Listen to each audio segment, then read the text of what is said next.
Hello and welcome. You're watching This is Exclusive with me, Sharpest Sin. When was the last you saw a sitting chief minister running away with files that were being investigated? That is exactly what has happened in the state of West Bengal. But tonight on This is Exclusive, we take you through the details of what really happened when the chief minister actually stepped in the very place which was being searched by the Enforcement Directorate. In fact, there is a direct allegation that has been levelled by the Enforcement Directorate against the Trinamool Congress. We'll take you through the details of what really transpired when Chief Minister Mamata Banerjee reached the residence of Petition. That's story number one. And the other big story, developments that are taking place in Iran. Which way is it really headed? All this and much more in this edition of This is Exclusive. But up first, let me take you through the headlines we're tracking at this hour.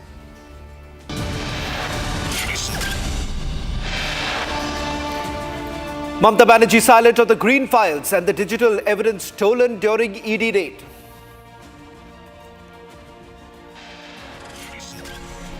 Mamata marches against Enforcement Directorate. BJP marches against the Bengal Chief Minister. Complete political standoff in Kolkata.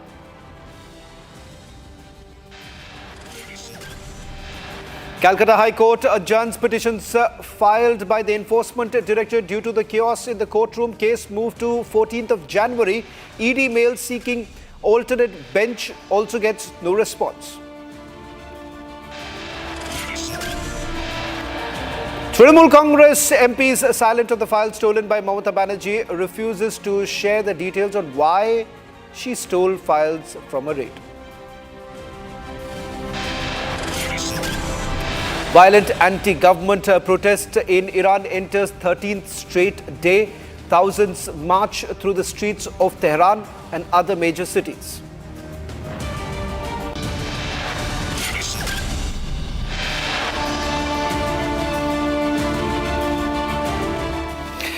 On 8th of January, a sharp confrontation took place between West Bengal Chief Minister Mamata Banerjee and the Enforcement Directorate after the central agency carried out searches in Kolkata. That's linked to a money laundering probe into an alleged coal smuggling syndicate, including premises that have been connected to political consultancy firm I-PAC. Now, Mamata Banerjee personally reached the raid sites, accusing the Enforcement Directorate of targeting political strategy, material, and alleged misuse of central agencies ahead of elections. While the Enforcement Directorate claimed that the Chief Minister interfered with an ongoing search and removed documents and electronic devices, prompting the agency to move the Calcutta High Court seeking protection of its probe. The ED maintained that the searches were lawful and they were under the PMLA and not politically motivated, as tension spilled over into court proceedings and a street protest, deepening the standoff between the Trinamool Congress government and the BJP-led centre. Republic, meanwhile, has accessed ED's petition against Mamata Banerjee, and we'll take you through it. But first, take a look at the timeline of events on the day of 8th of January. On your screens right now, I'm going to take you through each of the details. First, stay with this, 11:15 in the morning. Before we move from what really happened, I'm going to just take you through the details basically emerging that the Enforcement Directorate began searches around 6 o'clock in the morning.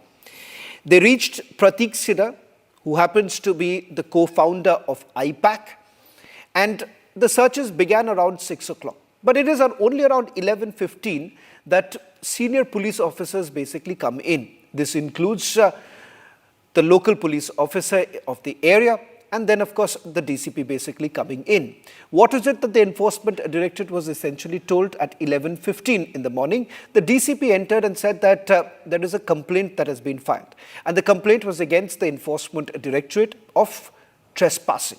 In fact, they were asked to stop the investigation. Let's now move to what really happened thereafter, after 11:15, because that point in time, the Assistant Director actually briefed the Kolkata Police Commissioner saying that these are lawful searches that are being carried out under the PMLA.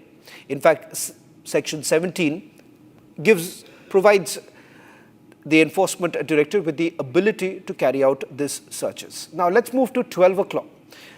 Around noon is when the Chief Minister actually reached the premises and she entered the premises. So what really happens thereafter? This is what I have been able to pick up from sources within the agency, those who were present there. The scenario is like this. 3 Enforcement Directorate officers and a few Central Paramilitary Forces officers who were present there, but the entourage on the other side. The Chief Minister, and now it turns out the Chief Secretary was called in, the DGP of Bengal Police and the Kolkata Police Commissioner, all were present. And not just that, also you had several other aides of Mamata Banerjee. 12:05 is when Mamata basically leaves the premises with files that were taken away. In fact, I'll stay with this 12:15 timeline, because what happened was, the moment she entered, the Assistant Director of the Enforcement Directorate basically was holding a mobile phone, and that we suspect was the of Pratik Sinha. In fact, Mamata Banerjee, we are given to understand by way of sources, took that phone away, and not just the phone, but the laptop and also a few other documents pertaining to this entire investigation. These documents were already indexed by the Enforcement Directorate, but was taken away by the Chief Minister. And an instruction was given to the officers that they need to wrap up and they need to leave the premises. That's what the Chief Minister, through her aides and through the bureaucracy, basically passed on that message. Let's move on. Now, what exactly did the ED really do thereafter? In this particular petition copy that has now been accessed, we are going to take you through each of the details, the files that have now been accessed. In page 9 of that petition, the Enforcement Directorate says there has been a complete subversion of rule of law caused by the political executive. Why? Because illegally interfered with and obstructed lawful search and seizure proceedings that were conducted by the officers of the Enforcement Directorate under the PMLA. The second aspect is direct assault on the independent powers of statutory investigating agency under the PMLA. Now, let's also take you through some more details that are coming in, that is the other ground. Forcible theft and illegal removal of digital devices and documents. The Enforcement Directorate in its petition says that electronic storage media and key incriminating documents were forcefully removed, they were seized away, concealed, and they were stolen. Digital evidence, once accessed or tampered with, stands irreversibly compromised. And that, ladies and gentlemen, is one of the biggest concerns that the Enforcement Directorate has at this point in time. Of course, there is a strategy in place, but that's something that the central agency will have to work upon in the days to come, as to how exactly will they really work upon some of the difficulties that the agency has had. Now, what is being alleged in the petition that has been filed by the Enforcement Directorate is nothing short of an unprecedented breakdown of investigative authority. Now, according to the ED petition, state police officials intervened during an ongoing central investigation and took away documents that had already been lawfully collected, catalogued, and indexed by the Enforcement Directorate. And these were not just stray papers or just materials lying around, but materials formally seized as part of a money laundering probe. The petition further states that the digital evidence extraction was abruptly stopped midway, halting a legally sanctioned forensic process, and such interruption, the ED claims, risks permanently compromising the integrity of the electronic evidence. Now, in a move that has raised some serious constitutional and legal concerns, computer systems, email dumps, and CCTV storage devices already under the ED scrutiny were seized by the state police, effectively removing them from the central agency's custody. Additionally, mobile phones belonging to the company employees were confiscated, cutting off access to potential communication trails, transaction records, and metadata crucial to the investigation. Now, the ED basically contends that these actions amount to direct obstruction of a central statutory investigation, alleging that evidence was forcibly removed at a critical stage, and therefore they undermined the rule of law. and the independence of the investigative agencies. Now, these claims placed on record through the ED petition set the stage for a major legal confrontation, one that goes beyond politics and squarely into the question of who controls the criminal investigations in this country, the law or the executive power. And more importantly, can a sitting chief minister really obstruct an investigation, an ongoing investigation? Doesn't it really set a dangerous precedence? Now, that's the bigger concern. Now, let's also take you, what is the money trail? Why exactly is this investigation really happening? And why suddenly? Because everyone seems to be asking this question, what is the fresh evidence that the Enforcement Directorate really has with them? And why exactly are they doing this just before the elections? Now, if you simply go by the documents that have been accessed and part of the ED petition, illegal cost was excavated by Arnab Goswami syndicate and subsequently sold to the Shakambari Group, a steel manufacturing company. We are talking about the coal smuggling case and the proceeds of crime that were basically generated from the coal smuggling scam. The agency alleges that these transactions were not routed through legitimate banking channels. In fact, the ED says that the coal sales generated large cash payments which were made directly to the Maji Group. This claim is backed, the petition states, by documents and digital records from which cash transactions have been recovered. The investigation further alleges that once the cash was actually generated, a Hawala network was activated with proceeds of crime that were moved through both domestic as well as international Hawala channels. The ED claims that it has identified a key Hawala operator, the firm R. Kantilal, through WhatsApp chats that were recovered during the probe. Now, the chats, the agency says, that show the firm being used by the coal syndicate to move illicit funds. The ED estimates that around 20 crore rupees was laundered through R. Kantilal firm, with the money subsequently routed to Goa through the Hawala network. Now, according to the petition, the cash was then used for event management work for I-PAC during the period 2021 and 2022. The agency maintains that the entire trail has been established under a PMLA investigation.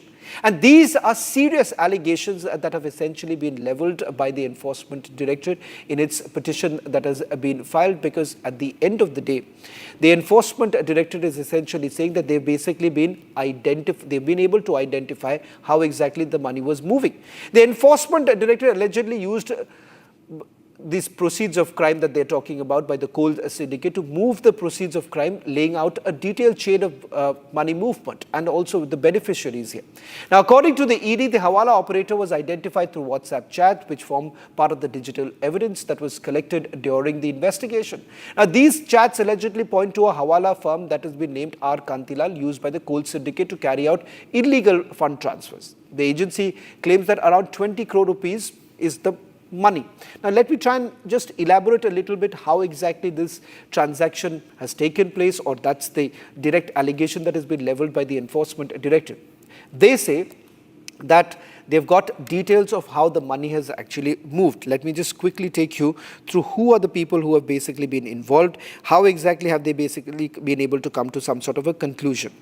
Now, they say that large part of the coal was sold to a Shakambari group of companies. They've analyzed the documents that were recovered from Arnab Goswami's residence and a few others, his chartered accountant Neeraj Singh, and it was revealed that Maji Group used to receive cash from Shakambari Group against the sale of illegal excavated coal. Shakambari Group of companies, they were primarily into steel manufacturing. Now, from the investigation that has been carried out, the proceeds of crime was undertaken. It was revealed that the proceeds of crime that was generated from coal sales were utilized by sending the money through both domestic and international Hawala. They've also been able to get details of how one such Hawala operator used by the coal syndicate to transfer the money has been identified from WhatsApp chats of Neeraj Singh, who happens to be accountant of Arnab Goswami. The firm that was used, that is R. Kantilal according to the ED, is a hawala firm, was used for hawala transfers by the coal syndicates, again as seen from WhatsApp chats dated back in 2020 between Neeraj Singh and Ashok Kumar Mishra. Further, this hawala operator, R. Kantilal firm, was found instrumental in placement of around 20 crore rupees. Now, this 20 crore rupees, according to the Enforcement Directorate, moved from Kolkata to Goa. Let me also bring in my colleague Kishalay, who is joining us on this broadcast. Kishalay, over the last couple of minutes, we have tried to explain this to our viewers, what really happened on 8th and how it is unprecedented, to say the least. What is it that the Trinamool Congress has to say with regards to the hawala charges that have been leveled against them? Well, exactly, Shawan. As we have detailed every bit of information about how this money trail was running, on the other hand, the Trinamool Congress, the TMC, is holding rallies all over West Bengal today. Especially, Mamata Banerjee was present in a rally in South Kolkata, where she has alleged that all these allegations about hawala, money laundering, coal scam is only framed by the BJP in order to harass her party, in order to steal information about her party, because the BJP wants to win the elections by using enforcement agencies like ED or CBI, and these are fake allegations, and these allegations have no ground at all. On the other hand, the Trinamool, some of the Trinamool MPs we've seen today in Delhi, they tried to create a ruckus, after which they were removed by the Delhi police. In streets of Kolkata, Mamata Banerjee has been alleging that BJP is hand in gloves with the agencies, but she is not ready to reply to the questions of Republic TV. I personally asked her yesterday, standing in front of her, that why this allegation is coming up, and whether it is true that Mamata Banerjee uses money from coal scam to run for elections. She did not give any reply. She fled. Yes. I'm sorry I had to interrupt you. I'm running short of time, but thank you very much, Kishalai, for putting this into perspective. Let me now take you through the other big story that we are tracking on This Is Exclusive and why this is significant. What's really happening in Iran? It's witnessing its 13th straight day of violent anti-government protests. Now, as thousands take to the streets across Tehran and other major cities, furious over a collapsing economy, currency freefall, and sweeping security crackdown. This even as the Supreme Leader Ayatollah Ali Khamenei struck a defiant tone, rejecting international criticism, vowing Iran will not back down, and accusing the United States of stoking unrest, telling President Donald Trump to mind his own country. Take a look at this report.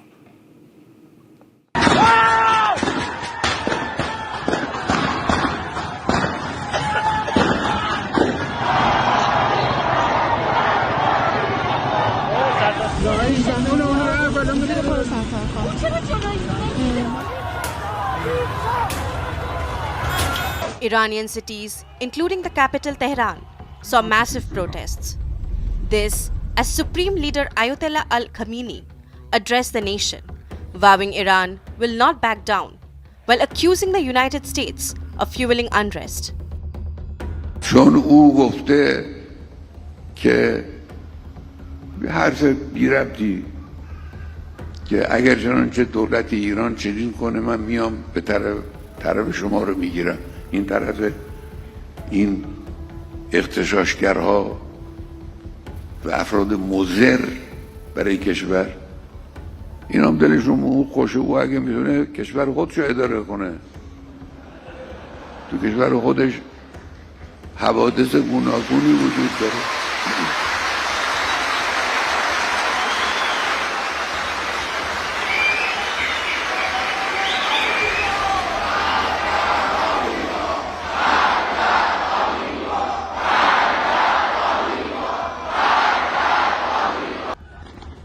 But Khamenei's warnings failed to deter demonstrators. Protesters continued chanting against the regime, with some openly praising exiled Crown Prince Reza Pahlavi.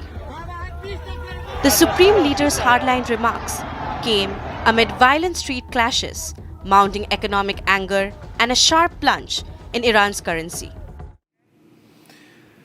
Burzine Wagmar is from the Center for Iranian Studies, joining us from London. Thank you very much, Burzine. I'm sorry we've been running a little late, but a quick question that I want to ask you. What do you really make of the situation? Unprecedented scenes on the streets of Tehran. And it seems that Ayatollah Khamenei has now been challenged. Do you believe that this will continue? Or do you believe this is going to wither out, if at all there is a strike back really coming in from the Supreme Leader?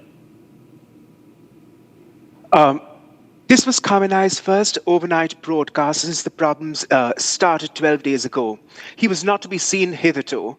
And as the rhetoric, posturing and tone of his address was to this rent-a-mob crowd, which is always there after every such protest in crony loyalists, he sounded pathetic, indecisive, and a tired man, a man completely shorn of legitimacy. This government has no legitimacy for the simple reason that the social contract is broken with its population of 90 million people, who obviously are fighting not just for against inflation at 42.2% and a currency in free fall, but for basic decencies and civil liberties that have been not available to them since 1979. And that is what this theocracy is about, which has been a hellhole at home and obviously a disruptor of the region abroad with its terror proxies. But that's another matter. The point is, so far we have seen mixed signals coming from the higher-ups because they themselves don't know what to do. So, for example, President Pezeshkian, elected as a moderate, asks the police forces to go slow on the protesters or to have assembly rallies for constructive criticism.